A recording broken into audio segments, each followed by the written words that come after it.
There are stories buried in the dust of the Old West that shine brighter than any gold ever pulled from the ground. Tales that reveal the deepest truths about human nature and the surprising places where love can take root and flourish against all odds.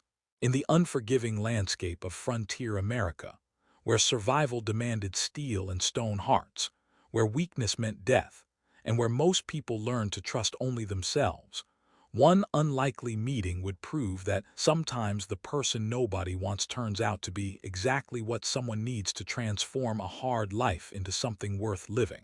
Picture a woman standing on a train platform in the fading light, watching one man after another walk past her without a second glance, their eyes sliding away from her scarred face and twisted hand, choosing younger and prettier brides while she remained unclaimed, unwanted, the last woman standing with her small bag and her fading hope. Now imagine a rancher approaching that platform, a man hardened by years of loneliness and labor, expecting nothing, his heart closed tight after too many disappointments, coming to claim a bride out of desperate practicality rather than any dream of companionship.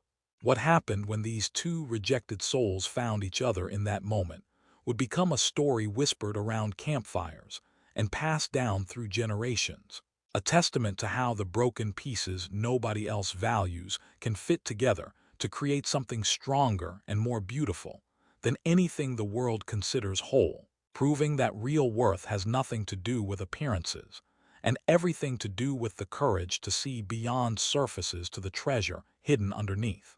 The year was 1884, and the territory of Wyoming stretched out under endless sky, a place where the wind never stopped blowing, and where the earth demanded everything from those who tried to tame it. This was land that made no promises and kept none, where summer heat could bake a man dry and winter cold could freeze him solid, where spring brought floods and autumn brought early snows that killed livestock and dreams with equal indifference.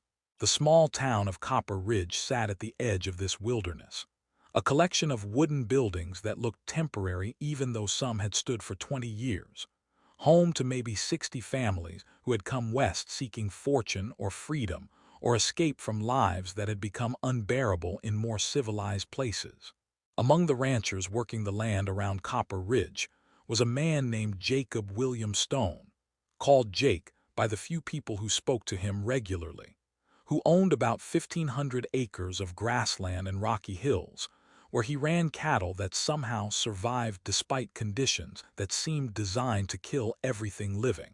Jake was 39 years old and had been ranching alone for the past 14 years, ever since he arrived in Wyoming with nothing but determination and a willingness to work until his body screamed for mercy. He had built his ranch from bare ground, constructing buildings with his own hands, breaking horses that nobody else could ride, facing down rustlers, and weather and isolation without complaint because complaining accomplished nothing, and he had learned early that the only person he could depend on was himself.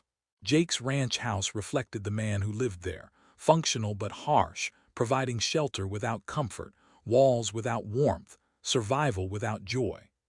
The main room held a table and chairs, a stove for cooking and heating, shelves with basic supplies, nothing more. The bedroom contained a bed and hooks for hanging clothes, no decoration or softness to ease the harshness of existence. Outside stood a barn for horses, pens for cattle, sheds for equipment, all maintained adequately but without any care beyond basic necessity.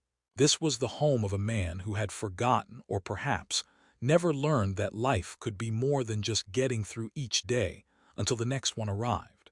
Jake had tried marriage once, years ago when he first came to Wyoming, to a woman named Sarah who had seemed strong enough for frontier life, but who had lasted only 8 months before running back to her family in Ohio, leaving a note that said simply that she could not live with a man who had no softness in him, who worked from dawn to darkness without ever smiling or laughing or showing any sign that he valued her presence beyond the work she could do. The failure of that marriage had convinced Jake that he was not meant for partnership, that his nature was too rough for any woman to tolerate, that he was better off alone where he could not disappoint anyone or be disappointed himself. But loneliness had grown heavier with each passing year, and the silence of his house had become oppressive in ways Jake did not fully understand or want to examine too closely. His neighbors, the few who lived within riding distance, had begun suggesting he should find another wife, that a man approaching 40 should not live alone, that he needed someone to keep house and cook meals and maybe give him children before he got too old. Jake resisted these suggestions for a long time, remembering Sarah's departure and the shame of that failure, convinced that no woman would willingly choose the life he offered. Finally, after a particularly long winter spent almost entirely alone, Jake decided to place an advertisement in a matrimonial newspaper, one of those publications that connected frontier men with Eastern women seeking new starts in the West. His advertisement was blunt and honest in the way Jake approached everything, stating that he was a Wyoming rancher seeking a wife who understood that frontier living meant hard work and isolation, someone who would not expect luxuries or romance, but who would be willing to build a practical partnership based on mutual labor and respect. He made clear that he could provide basic security and adequate shelter, but nothing fancy, that he needed help running his household, but that he was not looking for someone to change him or soften him or expect things he could not give. The responses came slowly over several weeks, letters from women in various situations explaining why they wanted to come west. Most were young girls with romantic notions about cowboys and adventure, letters filled with flowery language that made Jake shake his head, because he knew such women would last about as long as Sarah had. A few were widows with children seeking security for their families, which Jake understood, but was not prepared to take on since raising other men's children seemed beyond what he could manage. Then one letter arrived that was different from all the others, written in careful handwriting on plain paper with no attempts at decoration or persuasion. The writer identified herself as Anna Marie Kowalski, age 33, originally from a Polish immigrant family in Pennsylvania, but currently living in a women's boarding house in Chicago. She wrote with stark directness that she had been injured in a factory accident 5 years earlier, that her left hand had been crushed and had healed twisted and largely useless, that her face carried scars from burns, and that these injuries had made her unmarriageable by conventional standards. She explained that she had worked in factories since age 13 after her parents died, that she was accustomed to hard labor and long hours, that she had no illusions about romance or easy living, but was seeking a place where she could contribute her work in exchange for security and belonging. She stated clearly that she expected nothing beyond what Jake described in his advertisement, and would not burden him with complaints or demands for things he could not provide. Jake read Anna's letter multiple times, struck by its honesty and by the absence of any self-pity or false hope. She was not trying to sell herself or hide her limitations, was not expecting him to be anything other than what he claimed to be, was simply laying out facts and asking if those facts were acceptable. After days of consideration, Jake wrote back asking practical questions about her abilities and her health, and her understanding of what ranch life would involve. Her response came quickly and answered every question directly, assuring him that while her hand was damaged, she could still cook and clean and manage household tasks, that her scars did not affect her capability, that she understood isolation and hardship from her factory years, and would not be defeated by difficult conditions. The correspondence continued for a few weeks with Jake and Anna exchanging information and expectations, both of them approaching the potential marriage like a business arrangement, because neither saw any point in pretending it was anything else. Eventually, Jake sent money for train fare and made arrangements for Anna to travel to Copper Ridge, where they would meet and marry immediately if both parties still agreed after seeing each other in person. Jake made clear in his final letter that if Anna arrived and decided she could not go through with the marriage, he would ensure she had funds to return to Chicago, that he would not trap her or pressure her, that this had to be a choice made freely by both of them. The day Anna was scheduled to arrive, Jake rode into Copper Ridge wearing his best shirt and trying to prepare himself mentally for meeting the woman who might become his wife. The train station was crowded because several mail-order brides were arriving on the same train, a common enough occurrence that it drew curious onlookers from town who gathered to watch the meetings and matches. Jake stood at the edge of the platform among about 8 other men waiting for their intended brides, each man holding some means of identification, each looking nervous and uncertain about what was coming. As the train pulled in with great clouds of steam and the shriek of brakes, Jake felt his stomach tighten with something between anticipation and dread.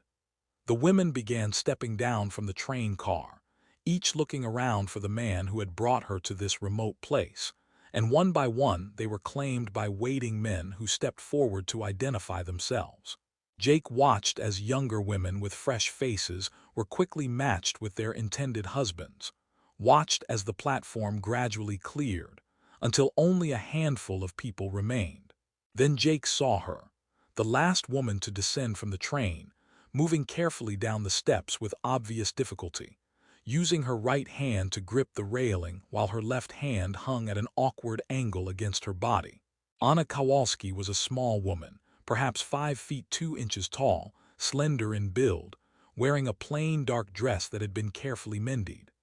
The left side of her face showed scarring from old burns, the skin there shiny and tight, pulling slightly at her mouth.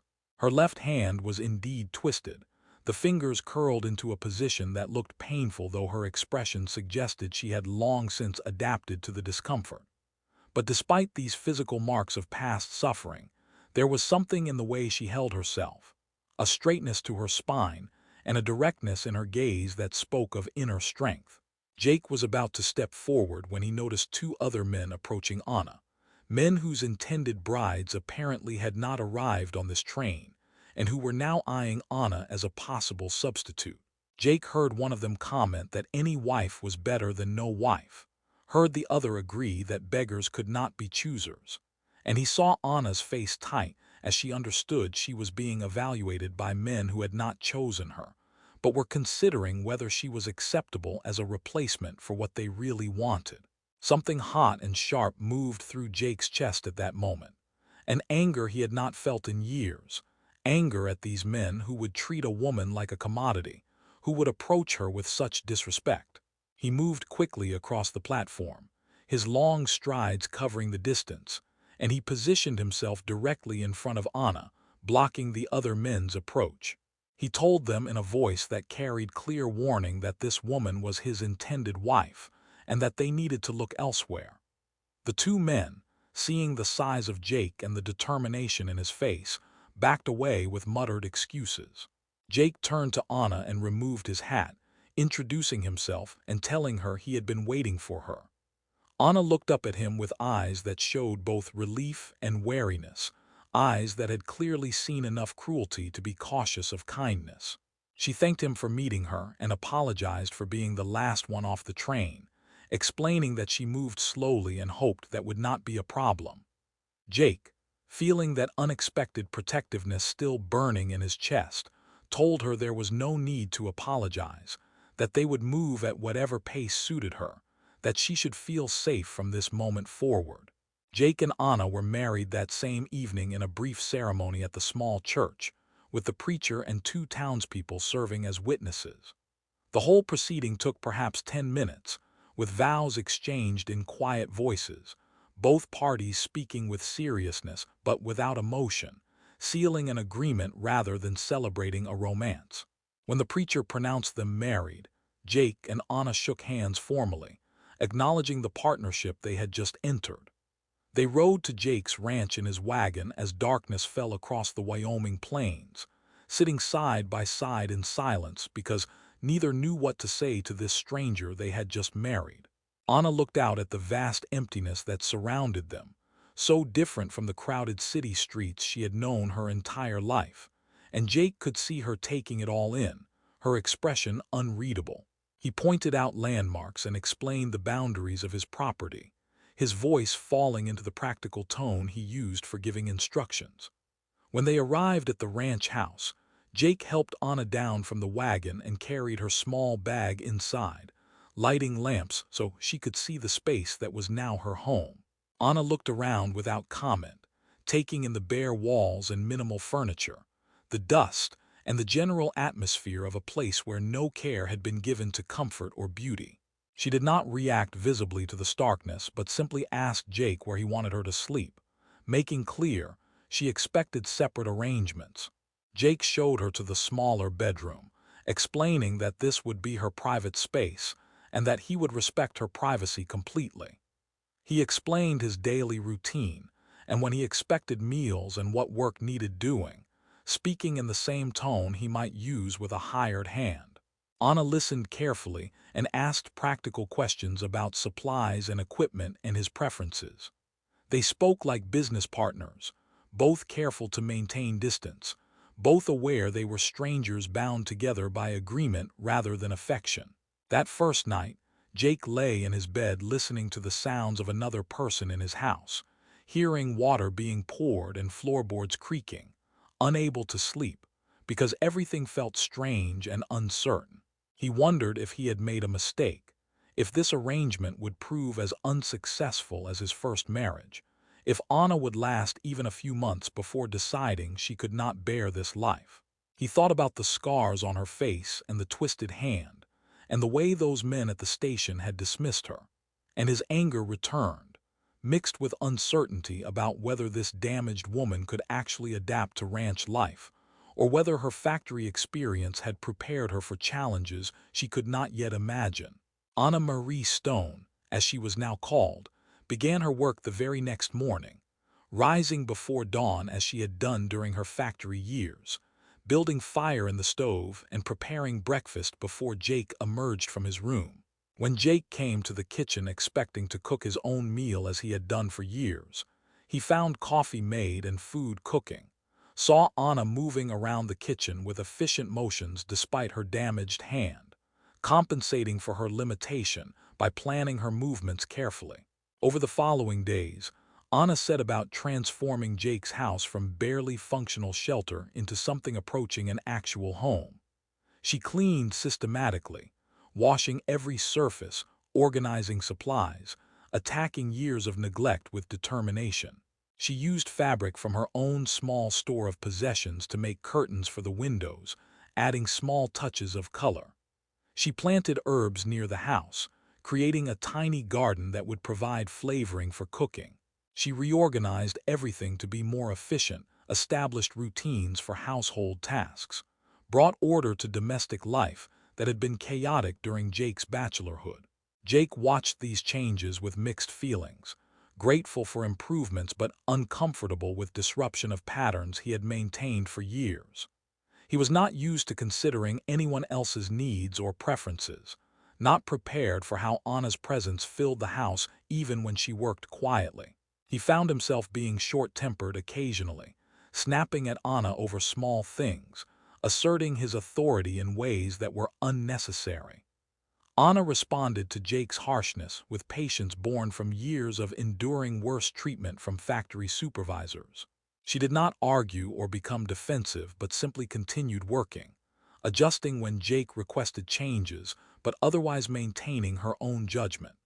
She never complained about hard work or isolation or harsh conditions, never suggested Jake should provide anything beyond what he had promised, never indicated regret about her decision to come to Wyoming. The turning point came about 2 months after Anna's arrival, when Jake fell seriously ill with pneumonia that left him weak and feverish for more than a week. Anna cared for him with the same quiet efficiency she brought to all tasks, bringing water and broth, changing his bedding, sitting beside his bed during the worst fever to ensure he did not need anything. Jake, in his weakened state, found himself depending on Anna in ways that frightened him because dependence meant vulnerability. But Anna's care was so steady and undemanding that he found himself accepting her help without his usual resistance. When Jake recovered and tried to thank Anna for her nursing, she simply told him this was part of their partnership, that caring for each other during illness was a fundamental purpose of marriage, that she expected he would do the same for her if needed. Her matter-of-fact tone and her refusal to seek special credit made Jake realize that Anna approached their marriage with commitment and integrity that had nothing to do with emotion, but everything to do with honor and responsibility. He began seeing her differently, not as an arrangement made from loneliness, but as a partner who brought real value to his life. As autumn moved toward winter, the relationship between Jake and Anna evolved from wary coexistence into genuine partnership. They developed routines that worked well, with Anna managing domestic matters and Jake handling ranch work, each respecting the other's competence. They began having conversations during meals that went beyond practical necessities, talking about their past experiences and their observations about life and various subjects that arose naturally. Jake learned about Anna's history through these conversations, discovered she had lost her parents to cholera when she was 12 and had worked to support herself ever since, that the factory accident had killed 2 workers, and she considered herself lucky to have survived with only her injuries, that years of hardship had taught her to find dignity even in circumstances designed to strip it away. He learned she could read and write well, having been educated by her mother before the cholera, and that she loved learning even though opportunities had been scarce. He discovered she had quiet humor that emerged in dry observations about life's absurdities. Anna learned about Jake's past as well, discovered he had grown up on a farm in Missouri and had come west after losing his family to illness, that his first marriage had failed because his wife could not adapt to frontier life, that he had chosen solitary ranching to avoid emotional risk, but had gradually realized complete isolation was its own kind of death. She learned he was more sensitive than his gruff exterior suggested, that he cared deeply about treating animals humanely and neighbors fairly, that his harsh manner came from guarding against disappointment rather than from meanness. Winter arrived with Wyoming's usual severity, bringing temperatures far below zero and snowstorms that trapped people inside for days. Jake had prepared adequately with supplies and firewood, but this winter felt different because Anna's presence changed being snowbound from solitary endurance into something almost comfortable. Anna proved resourceful at finding ways to pass time when outdoor work was impossible, teaching Jake card games, reading aloud from books, cooking meals more elaborate than his usual fare, creating domestic comfort Jake had not experienced since childhood. During one severe blizzard that kept them housebound for nearly a week, Jake and Anna had their most honest conversation since her arrival. Sitting by the fire one evening, Anna asked Jake directly whether he regretted claiming her at the station, whether her appearance had disappointed him, whether he wished he had chosen differently. Jake was silent for a long time before answering, and when he spoke, his voice carried more emotion than Anna had heard before. He told her that seeing her injuries had shocked him initially not because they made her less valuable, but because they represented suffering he could barely imagine enduring, that watching other men dismiss her had filled him with anger at human cruelty, that claiming her had felt right even though he had not understood why at the time. He told her she had exceeded every expectation, that her work ethic and competence and quiet dignity had impressed him deeply, that his life had improved because of her presence in ways he had not anticipated, and that he was grateful she had agreed to come to Wyoming even though he knew his harshness had not made it easy. Anna listened with tears forming in her eyes, and she told him quietly that this was the first time in years anyone had seen value in her beyond her capacity for labor, that being treated with respect rather than pity had begun healing wounds deeper than the scars on her skin, and that she was grateful to him for giving her a place to belong and a role that made her feel human again. Spring arrived with its dramatic transformation of the landscape, and Jake threw himself into the intense work the season demanded. Anna continued domestic work, but also expanded her activities, planting a larger garden and taking on projects that would make the ranch more self-sufficient. As they worked through spring into summer, Jake noticed changes in himself that surprised him, a softening of the hard edges that years of solitary living had created. He found himself looking forward to meals not just for food but for Anna's company, wanting to share observations and hear her thoughts. He noticed when she was tired or in pain from her damaged hand, and he would insist she rest while he took on tasks that were technically her responsibility. He brought her small gifts from town, books or fabric or items he thought she might enjoy, feeling almost shy about presenting them. Anna noticed these changes in Jake and responded with gradual opening of her own carefully guarded heart. She began smiling more, sharing more of her thoughts, allowing herself to hope their partnership might evolve into something deeper. She took more care with her appearance, styling her hair and wearing better dresses, small gestures Jake noticed even if he did not comment directly. She found herself watching Jake as he worked, admiring his competence and strength, feeling stirrings of attraction she had thought forever lost after the accident that had destroyed her conventional marriage prospects. The evolution from practical partnership to genuine affection happened gradually over months in small gestures and quiet considerations. It showed in the way Jake would steady Anna when she stumbled, in the way Anna would have coffee ready exactly when Jake came in from morning chores, in the way they began sitting closer together in evenings. They shared childhood stories, laughed together over small absurdities, developed comfortable familiarity that comes from truly knowing another person. The first time Jake deliberately touched Anna's scarred cheek with gentle fingers, tracing the damaged skin without flinching, Anna began to cry, tears flowing from a deep place where she had locked away pain of being seen as damaged. Jake pulled her into his arms and held her while she wept, telling her she was beautiful to him not despite her scars, but because of everything they represented about her strength, that he saw her clearly and valued her deeply, that she had brought life and warmth and meaning back to his existence in ways she could not understand. Anna clung to him and whispered that she had come to love him, that such emotions had grown despite her efforts to maintain distance, that she no longer saw their marriage as merely practical, but as something precious she would protect with everything she had. The years following that turning point saw Jake and Anna's ranch flourish in ways reflecting their partnership and growing love. Anna's organizational skills complemented Jake's ranching expertise, creating a household that ran smoothly. Her garden provided vegetables that improved their diet, and she learned to help with ranch tasks within her physical limitations, assisting with record keeping and caring for orphaned calves. Jake made improvements to the house that increased Anna's comfort, building better work areas, creating a sitting space where she could rest and read, adding touches that showed he thought about her needs. He consulted her on ranch decisions, valuing her opinion, recognizing her intelligence often led to insights he would have missed. He became protective in ways that came from genuine care, quick to defend her on rare occasions when they went to town and someone stared or made thoughtless comments.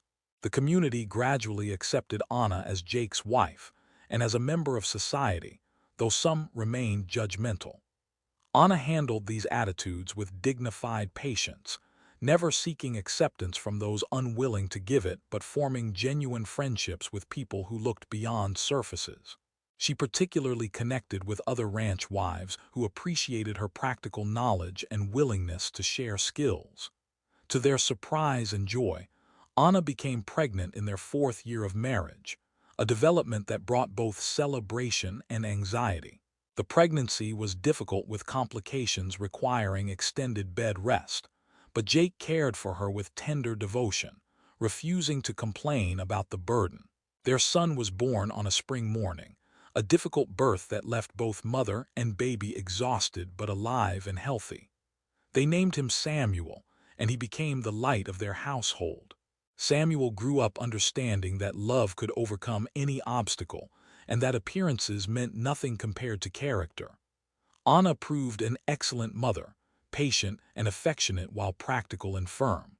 Jake was a devoted father who made time despite heavy workload to be present for his son's childhood, teaching him about the ranch and about treating all people with dignity.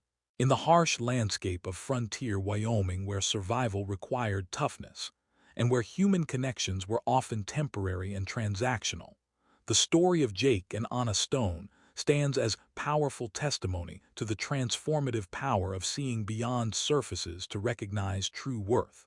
Jake Stone did not have to claim the scarred woman whom other men had rejected at that train station, did not have to offer marriage to someone the world had dismissed, did not have to open his carefully guarded heart to a stranger carrying visible evidence of suffering.